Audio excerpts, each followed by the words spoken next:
Salut l'équipe, bienvenue dans l'épisode numéro 2. Aujourd'hui, franchement, je vais dire que je suis pas trop d'humeur parce que la dernière vidéo, je pensais que vous l'aviez aimé, mais j'ai pas vraiment remarqué autant de partage que ça du lien du canal. Il n'a pas évolué. Certes, le nombre il est passé de ça à ça, mais après, franchement, je pense pas que ce soit une aussi grande évolution. J'espère qu'après cette vidéo, le nombre de partages aurait grimpé. Et voilà, ça m'a motivé à continuer les épisodes et tout, parce qu'après, je pense que c'est quand même important pour vous, ça. Donc déjà, on va commencer, comme on l'avait dit, l'épisode numéro 2, comment paramétrer des publicités et exactement comment pouvoir les analyser. Déjà, je pense que niveau Facebook Ads, on a beaucoup de choses sur YouTube qui vous racontent un peu comment il faut faire ci, il faut faire ça. Je ne suis pas forcément allé dans certains détails. Déjà, on suppose que vous avez votre Business Manager créé. Je ne sais pas exactement s'il a une limite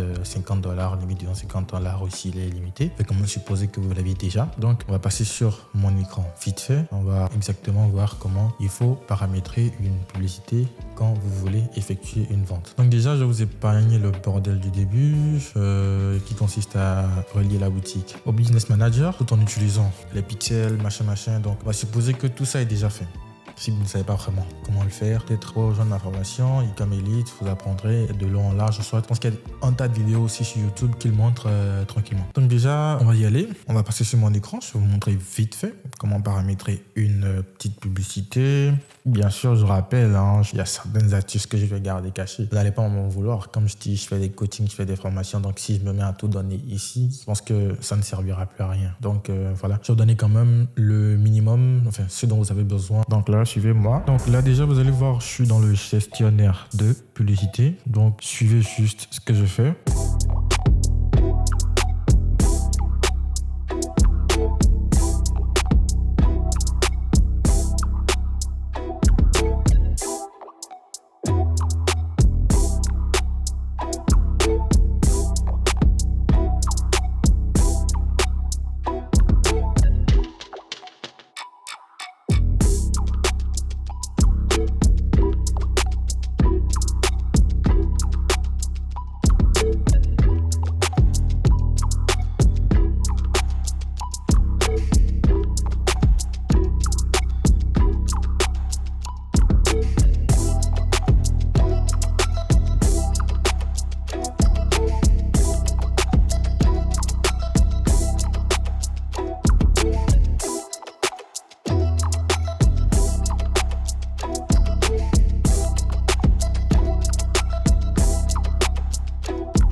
Donc voilà, on a fini, on a paramétré la publicité, tranquille. Là, je l'ai mise en brouillon parce que je ne veux pas qu'après elle se lance sans que je ne sache. Donc là, je l'ai laissé en brouillon. Maintenant, on va supposer qu'elle est lancée. D'ailleurs, on va supposer qu'elle est lancée. On va supposer que voilà, que la boutique a commencé à tourner, qu'elle a commencé à avoir des visiteurs et tout ça.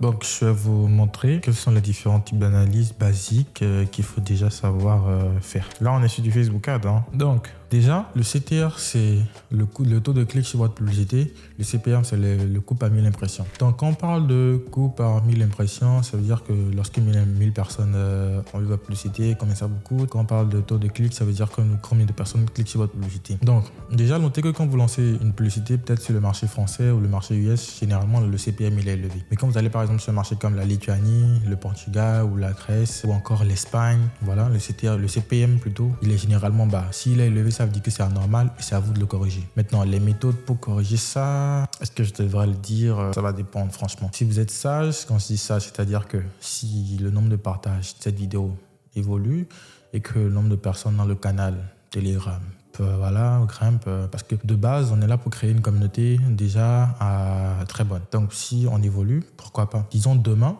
si je vois que le nombre est élevé, je peux vous donner les astuces pour faire baisser vos CPM plutôt. Désolé, rapidement. Donc, on va mettre ça de côté d'abord. On va supposer que vous êtes allé sur le marché portugais, par exemple, et que votre CPM il est bas, il est tranquille, il est bas. Maintenant, on va s'intéresser à votre CTR. Pour analyser votre publicité, vous attendez 24 heures qu'elle est tournée. Au bout de 24 heures, vous allez regarder votre campagne. Vous regardez la campagne générale. Si vous remarquez que le CTR peut-être il est entre 1, et 2, je sais pas. Enfin, plus d'un quand même. Vous dites que voilà, pour le moment, la publicité, ça tourne bien, c'est pas mal. Maintenant, il faut remarquer un truc, c'est parce qu'un cadeau, la couverture d'un cadeau est belle, que l'intérieur, c'est-à-dire le cadeau lui-même, il est beau. Donc, vous allez maintenant regarder à l'intérieur de la campagne elle-même. Vous allez fouiller chaque ensemble de publicité et vérifier le CTR individuel de chaque ensemble de publicité. Vous allez voir qu'il y aura certains ensembles de publicités qui auront de bons CTR et d'autres qui auront de mauvais CTR. Si vous remarquez que tous les CTR sont mauvais, là, ça veut dire que votre produit il n'intéresse pas votre clientèle. Ou carrément, peut-être votre vidéo publicitaire a un problème. Déjà, si vous remarquez ça au bout de 24 heures que tous les CTR sont mauvais, le premier conseil que je vous donne déjà pour éliminer la première option, c'est-à-dire de savoir si c'est la vidéo publicitaire le problème, vous changez de vidéo publicitaire et vous lancez et vous attendez encore les prochaines 24 heures. Si vous remarquez que les prochaines 24 heures, le résultat il est pareil, ça veut dire que c'est votre produit le problème. Parce que là, vous avez quand même utilisé des vidéos publicitaires et normalement, si vous avez suivi un bon tuto pour faire les vidéos, vous aurez vous aurez normalement une des deux vidéos qui doit être bonne. Donc, si les deux vidéos ne sont pas passées, ça veut dire que votre produit n'intéresse pas votre clientèle. C'est-à-dire si avec les deux vidéos, les CTR sont toujours mauvais, ça veut dire que ce n'est pas bon. Mais si au bout de la deuxième vidéo, le CTR il grimpe, les CTR ils grimpent, ça veut dire que voilà, le problème c'était donc votre vidéo publicitaire et que tout va bien, vous pouvez laisser tourner pour le moment. Maintenant, on revient dans le cas où par exemple, il y a certains, ce sont les publicités qui ont des bons CTR et d'autres qui ont des mauvais. Vous allez donc savoir que votre produit, il est intéressant, ça d'office, vous savez que votre produit il est intéressant jusqu'à des centres d'intérêt parce que là, au niveau de la paramètre de la publicité, vous vous rappelez, on a fait un ensemble de publicité égal à un centre d'intérêt. Donc vous allez savoir que les centres d'intérêt, il y a certains centres d'intérêt qui ne sont pas bons, enfin qui ne vous ramènent pas l'audience qu'il faut, qui touchent plutôt une audience qui n'est pas intéressée par votre produit. Donc votre produit, il est intéressant, mais les centres d'intérêt que vous avez choisis, il y a certains centres d'intérêt que vous avez choisis qui ne visent pas la bonne cible. Donc, ces ensembles de publicités-là, vous les coupez et vous relancez d'autres en utilisant d'autres centres d'intérêt. Dans la même campagne, Donc, je suppose que vous avez 5 et qu'il y a 3